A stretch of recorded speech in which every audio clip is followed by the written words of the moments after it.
Loretta Lynn was never just a singer. She was a woman who lived every word she sang, who laughed loud, argued harder, and refused to let anyone tell her who she was. From the coal mines of Kentucky to the bright lights of Nashville, she fought for her place, stumbled, got back up, and made sure everyone knew she wasn't going anywhere. But behind the rhinestones, the stage lights, and the songs that made her a legend, there was a side of Loretta few ever saw. A side that held grudges, kept scores, and didn't hold back when it came to people who had wronged her. In the final days before her death, Loretta did something no one expected. She named the 7 artists she could never forgive, the ones who still made her blood boil decades later. These weren't casual dislikes. These were personal betrayals, professional rivalries, and clashes that had left marks she never forgot. And now, for the first time, the world would hear exactly who had earned Loretta Lynn's lasting anger. Tammy Wynette. On paper, Loretta Lynn and Tammy Wynette should have been the closest of allies. They were 2 of the most powerful female voices in country music, women who carved out space in a genre dominated by men, each with a story that resonated with working-class America. Loretta was the tough-as-nails coal miner's daughter, singing about the struggles of wives, mothers, and women who refused to be pushed aside. Tammy was the polished first lady of country music, the voice behind "Stand By Your Man," a song that made her a household name. To fans, they looked like sisters in arms, but anyone who's lived long enough knows, when you put 2 queens in the same castle, the walls are bound to shake. Their public moments together told one story, but the rumors behind the scenes hinted at something else. Take their vacations to Hawaii, for example. The 2 superstars spent time together on the islands, relaxing in the sun, eating bologna sandwiches, and posing for smiling photographs. On the surface, it was a picture of friendship, yet insiders always wondered if the trips were less about bonding and more about keeping an eye on each other. Both women carried reputations as strong-willed and fiercely protective of their place in country music. When the cameras were off, it wasn't hard to imagine those casual lunches turning into subtle contests, whose song was charting higher, whose name was getting more ink in the press. Tammy was graceful elegance. Loretta was tough honesty. Fans loved them both, but their differences made people speculate. Did Loretta see Tammy as the industry's darling, the one Nashville pushed into the spotlight while she had clawed her way up from nothing?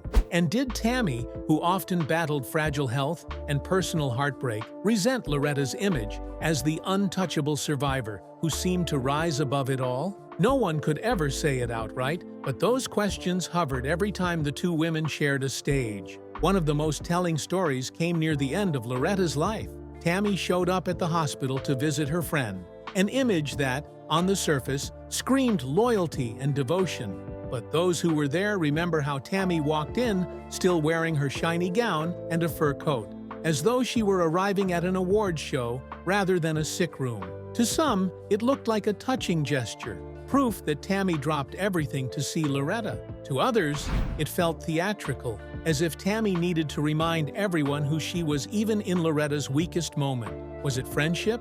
Was it ego? That blurred line says everything about their complicated bond. Professionally, the tension was just as layered. Loretta sang songs about women who fought back, who spoke their minds, and who didn't bow down. Tammy, on the other hand, built her empire on a song that encouraged women to stand by their men no matter what. Fans loved them both, but the contrast in their messages sometimes sparked quiet comparisons. People wondered if Loretta ever bristled at Tammy's submissive image, seeing it as undoing the progress she had tried to make for women through her music. And did Tammy feel overshadowed by Loretta's unapologetic boldness, especially when Loretta broke barriers by singing about birth control and marital strife?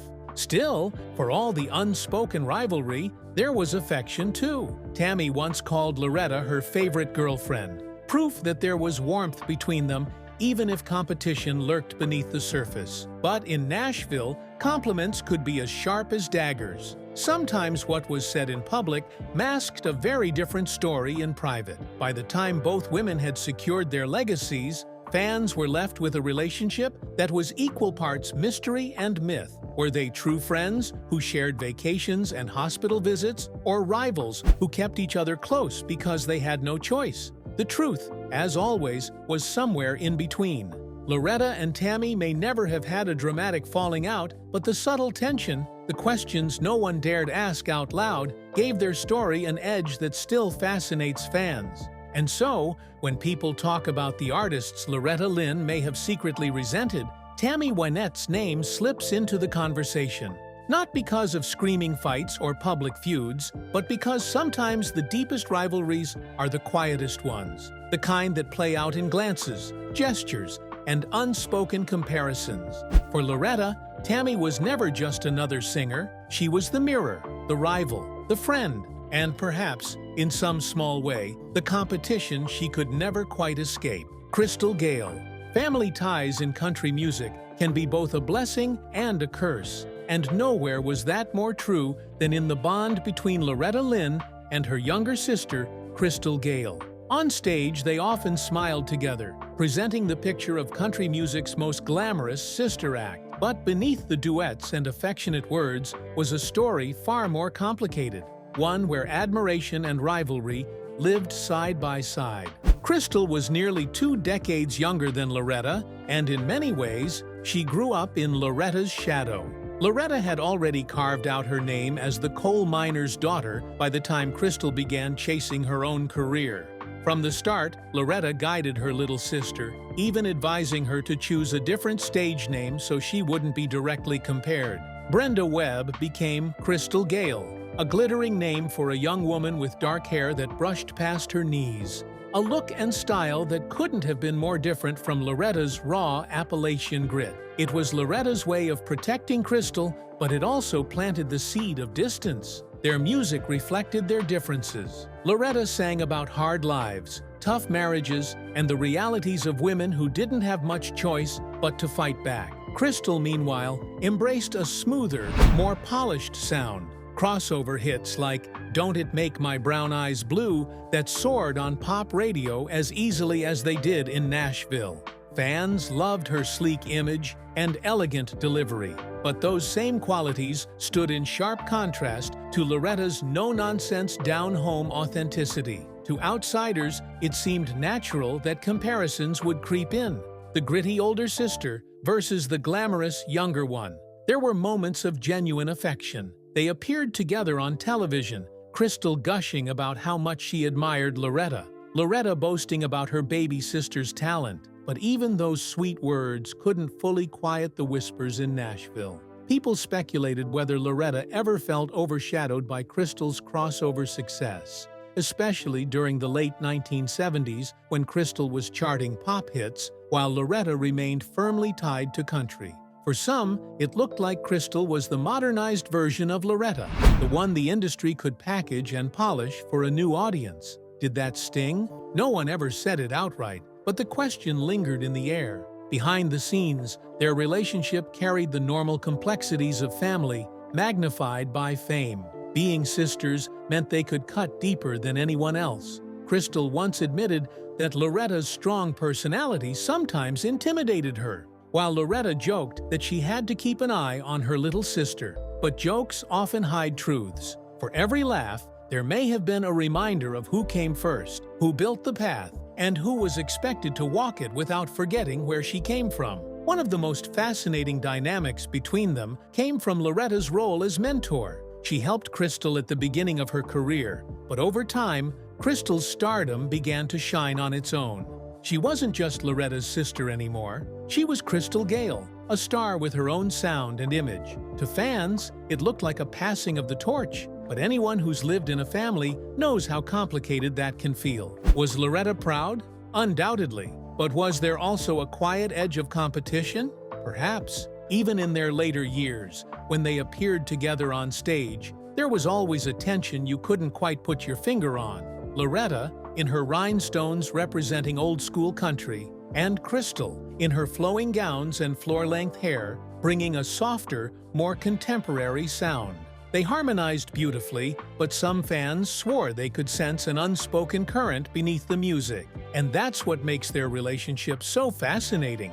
It wasn't about public feuds or screaming matches. There were none. It was subtler, buried in comparisons, in industry gossip, and in the way fans and critics alike loved to pit them against each other. Loretta may never have openly clashed with Crystal, but in the world of country music, where image and identity are everything, being sisters didn't protect them from rivalry. In fact, it may have made it worse. Conway Twitty. When people talk about Loretta Lynn's long career, Conway Twitty's name is never far behind. Their musical partnership became one of country music's most iconic duos, turning out chart-topping hits like Louisiana Woman, Mississippi Man, and After the Fire Is Gone. On stage, they played the roles of fiery lovers, teasing and trading verses with an energy that made fans believe every word. Their chemistry was so undeniable that audiences wondered if there was more to it than just music. And while the bond between Loretta and Conway seemed unshakable, there were moments that left people whispering, moments that made fans wonder if all that closeness came with its share of tension.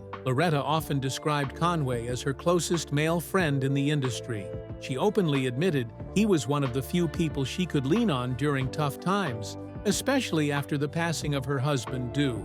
Conway, in turn, seemed to protect her, standing by her side through the highs and lows of her career. To the outside world, it looked like a picture-perfect friendship, but when you put two strong personalities together in the limelight, constantly linked in the public eye, it's easy to imagine that sparks flew both in good ways and in ways that weren't always so smooth. Their collaborations blurred lines. Conway had his own massive career, already a star in rock and then country, with his sultry voice dominating the charts. Loretta, on the other hand, was already the woman who had carved out a reputation as one of Nashville's fiercest female voices. When the two came together, it was electric, yet fans and critics sometimes speculated that working so closely, hit after hit, may have bred friction behind the scenes. Whose name came first on the marquee? Whose voice carried more weight in a duet? In an industry built on ego and image, these questions had no easy answers. Then there were the rumors, whispers, that their relationship might have crossed lines that went beyond music. Loretta herself was quick to shoot those down. She insisted their connection was deep but not romantic, calling Conway more like a brother than a lover. Still, when fans watched them sing lines dripping with passion, their bodies leaning into one another under the stage lights, many weren't convinced. And sometimes, when Loretta brushed off the speculation a little too sharply, it only fueled the fire. But even the most devoted partnerships can crack under the weight of public pressure. Loretta and Conway recorded together for nearly 2 decades, but by the mid-1980s, the hits started slowing down. Country music was changing. Younger artists were flooding the scene, and critics wondered if the duo had run its course. Loretta, always outspoken, hinted more than once that she didn't like people treating her as if she was only half of a pair. She was a star in her own right, and while she loved Conway, she wasn't about to let his shadow dim her light. What complicates the picture even more is that Conway himself had a reputation for being fiercely independent. He wasn't one to bend easily, and when you put two people like that in a working relationship, compromises could turn into quiet resentments. The fact that neither ever spoke badly about the other doesn't erase the possibility of moments where things weren't so perfect. The truth is, no one outside their inner circle knows exactly what happened behind closed doors. What we do know is this: their duets remain legendary, their chemistry timeless. Yet the closeness that fueled their success also left room for speculation. Some fans will always believe there were cracks, hints of jealousy, clashes over credit, or simply the natural strain that comes when two careers are bound so tightly together. Loretta adored Conway, but perhaps adoration doesn't always mean there weren't complications along the way. Olivia Newton-John. When Olivia Newton-John burst onto the country music scene in the 1970s, she brought something entirely new with her. She wasn't born in Kentucky coal country or raised in the honky-tonk tradition. Instead, she was an Australian-born singer with a soft, melodic voice, one that blended pop sweetness with just enough twang to land on Nashville charts. To many listeners, it was refreshing. To others, it felt like a threat. And for traditionalists like Loretta Lynn, it stirred up questions about what country music really was and who had the right to claim it. Olivia's early hits like If You Love Me, Let Me Know, and I Honestly Love You climbed both the pop and country charts, making her one of the few artists who could dominate two worlds at once. She wasn't just selling records, she was redefining what country could sound like. That success, however, didn't sit well with everyone in Nashville. Behind the glittering smiles and polite applause, there was a quiet unease, the sense that someone who hadn't paid her dues in honky-tonks and Grand Ole Opry halls was suddenly walking away with the country's most coveted prizes. Loretta Lynn, at that time, was already a queen of the genre. She had fought tooth and nail for every bit of respect she earned. Her music was rooted in authenticity, the kind of voice you couldn't fake because it came from real struggle. So when Olivia Newton-John, with her crossover sound, won the Country Music Association's Female Vocalist of the Year award in 1974, it stirred up a storm.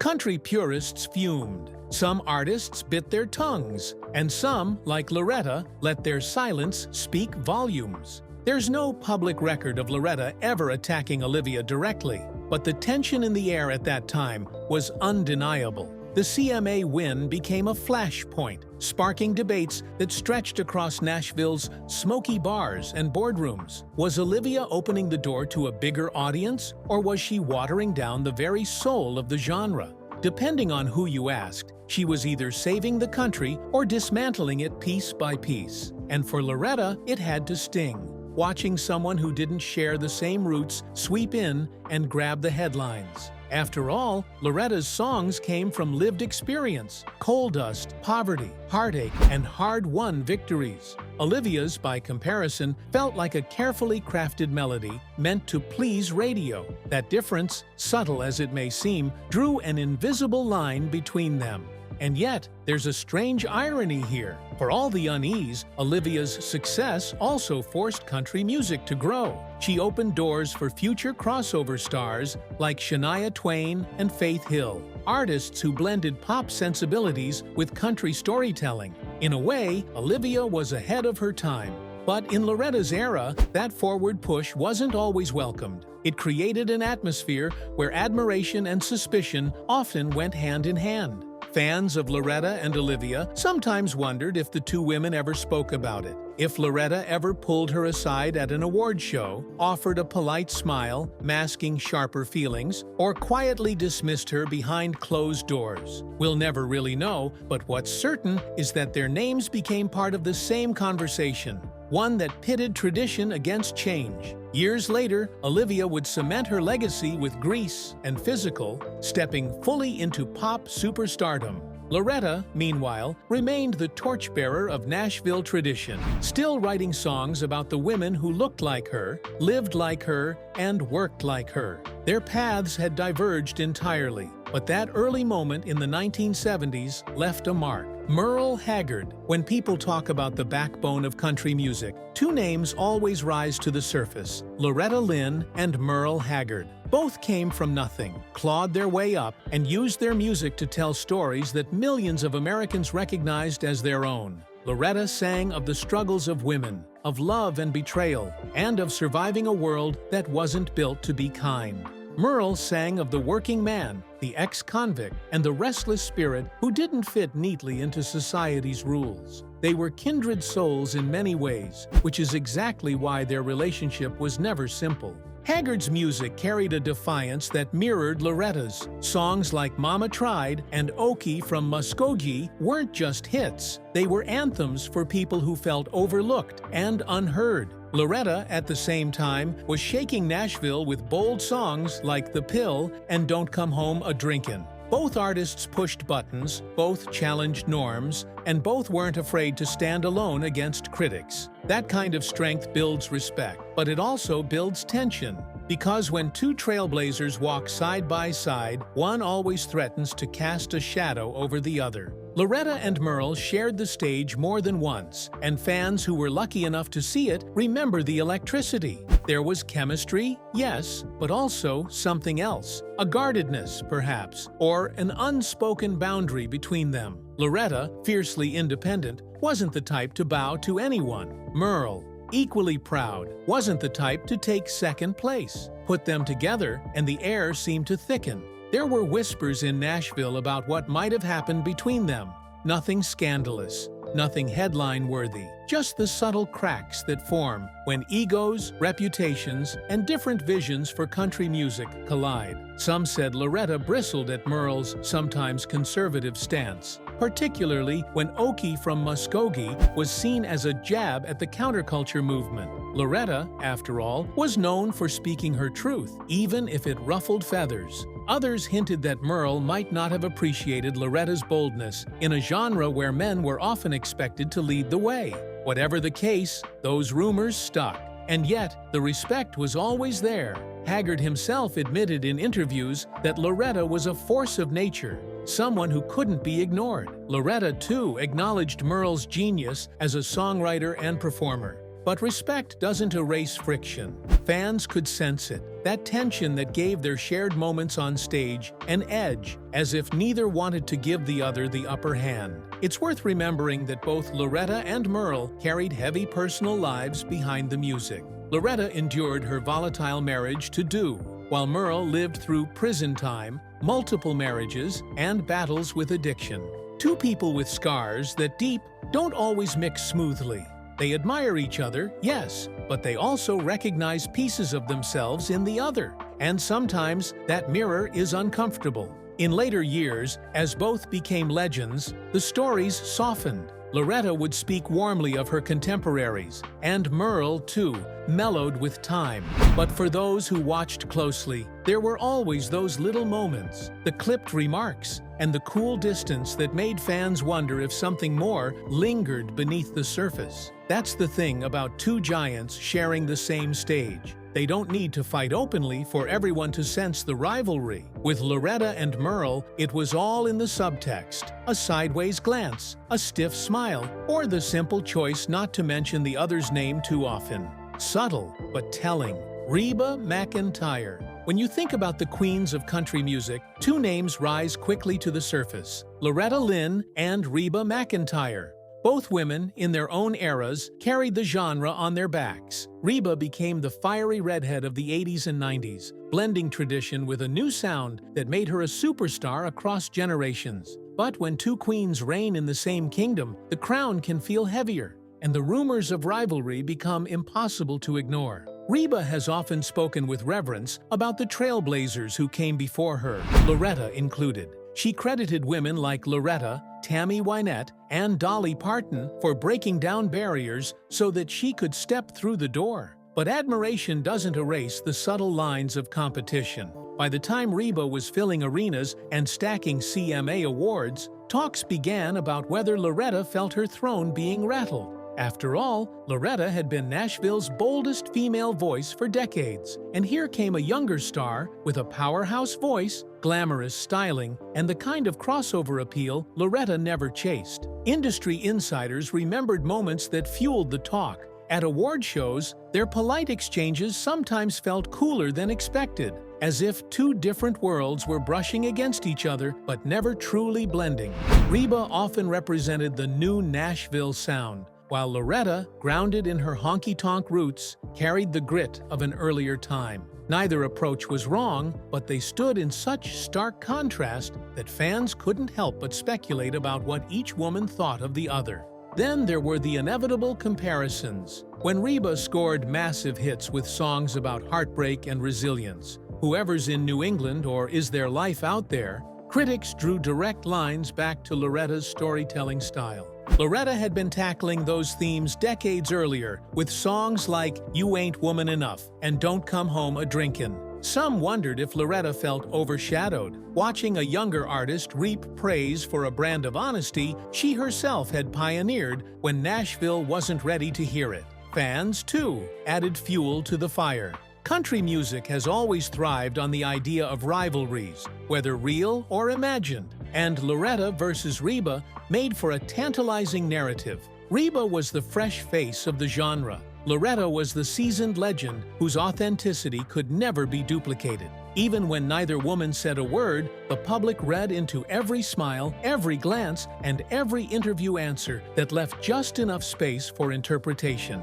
Of course, beneath the speculation, there was also undeniable respect. Reba honored Loretta publicly, and Loretta welcomed younger stars, even calling Reba part of the next wave that would keep women strong in country music. But respect doesn't erase the undercurrent of tension that often brews when one legend watches another take the spotlight. Some said Loretta bristled at the way Nashville seemed to pivot toward glitz and crossover success during Reba's rise. Others hinted that Reba, while grateful, may have felt she needed to carve her own identity by stepping out of Loretta's shadow.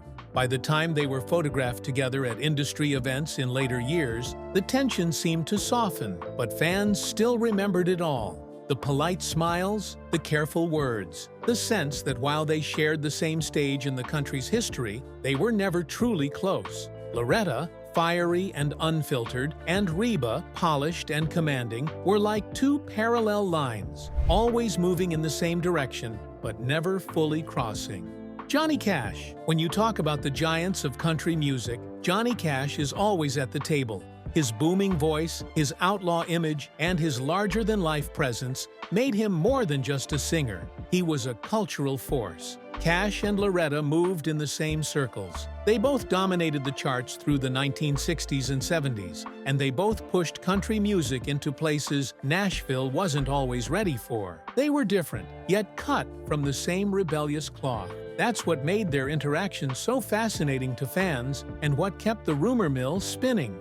At award shows, they were often photographed together, two country powerhouses standing shoulder to shoulder. But those who were there remembered moments that didn't always match the glossy images. Loretta was outspoken, fiery, never one to bite her tongue.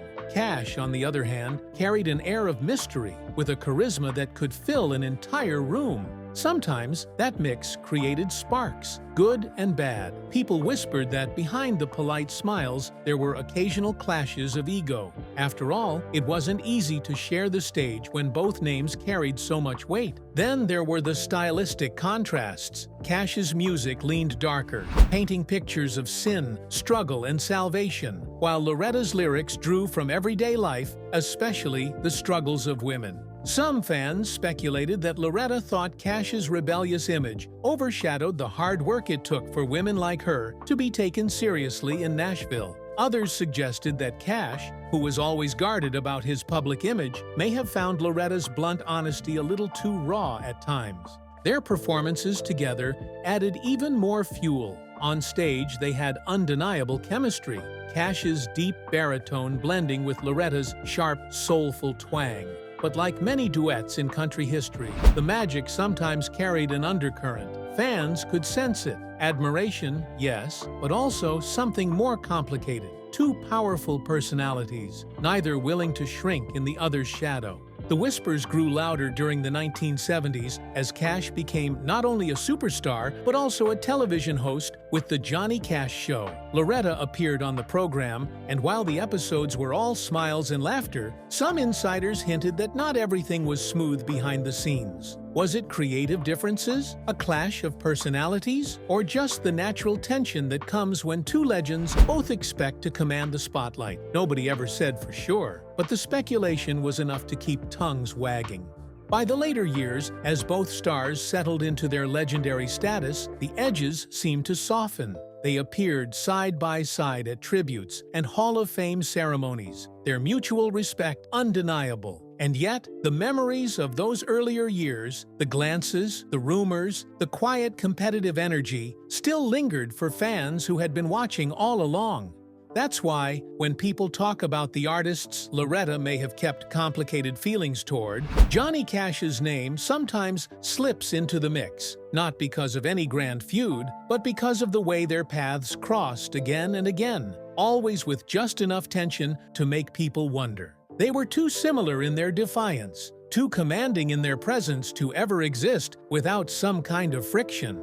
Which name on the list shocked you the most? Let us know in the comments down below. Don't forget to like, share, and subscribe. Also, click the next video shown on your screen. You will enjoy it.